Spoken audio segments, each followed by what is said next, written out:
So we're talking about the commercialization of sports, and in this video I want to talk about the effects it's had on collegiate sports. In the last couple of years, this debate has really heated up, and the commercialization of sports has led to both academic institutions and the NCAA exploiting student athletes while profiting off all their talents. I want to start by showing a clip from HBO's Real Sports with Brian Gumbel. Here it is.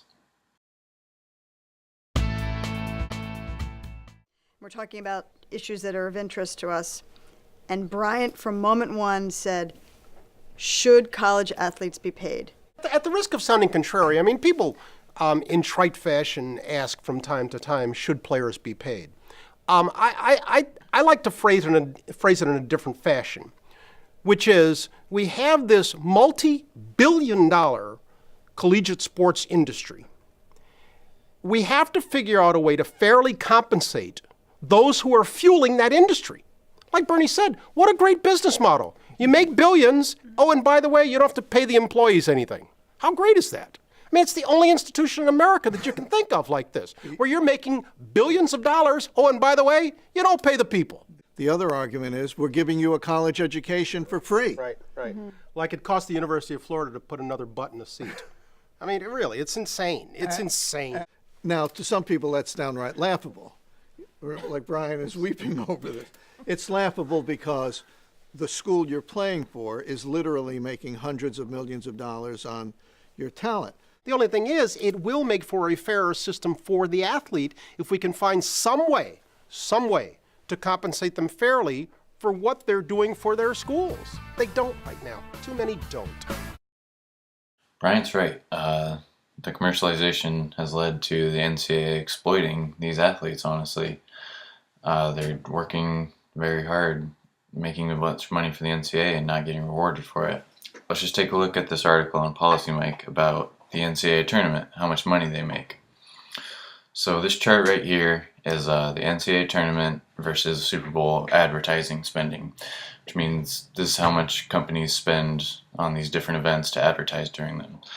So between the years 2003 and 2012, a 10-year span, you'll see the Super Bowl increased just about slightly every year, almost, and but overall it went from about 150 million to a little over 250 million, so not even a 100% increase. Meanwhile, you look at this NCAA chart, you see it started at about 350 million or so, and it's risen every year consistently, almost, pretty much. And then just between 2011 and 2012, it's a $250 million jump, and in 2012 it exceeded $1 billion. And that doesn't even include the TV contract the NCAA recently signed with CBS. It's a 14-year, $10.8 billion contract, so it's about $770 million a year for the NCAA just off the TV. This isn't something new either.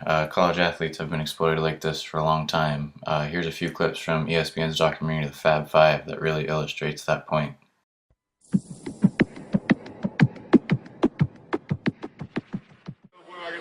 The one thing about the Europe trip, it made us feel like pros. It didn't make us feel like college kids anymore.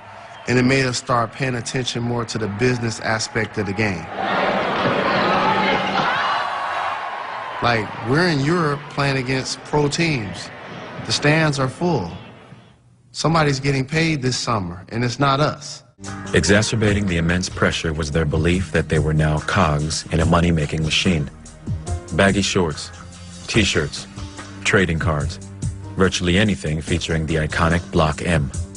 As freshmen, they felt excited. As sophomores, they felt exploited. I didn't feel like a college kid anymore. I felt like a professional athlete that wasn't getting paid. I remember we were in Chicago one time, and we went downtown to the Nike outlet, and we walked past a display. It said, Fab 5 Nikes.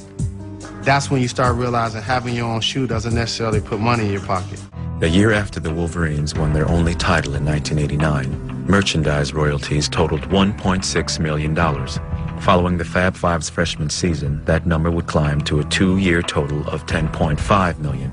It was amateur athletics, but business was booming. for everyone except the Fab Five themselves. All this has come to the center of debate over the last few years, actually. Athletes feel exploited and are trying to do something about it. I don't know what the end result is going to be for college athletes, but I do expect the landscape to change immensely in the near future. I think commercialization has many benefits and allows many opportunities that wouldn't be there without it. However, this is one of the negative aspects that does need to be evaluated in the future.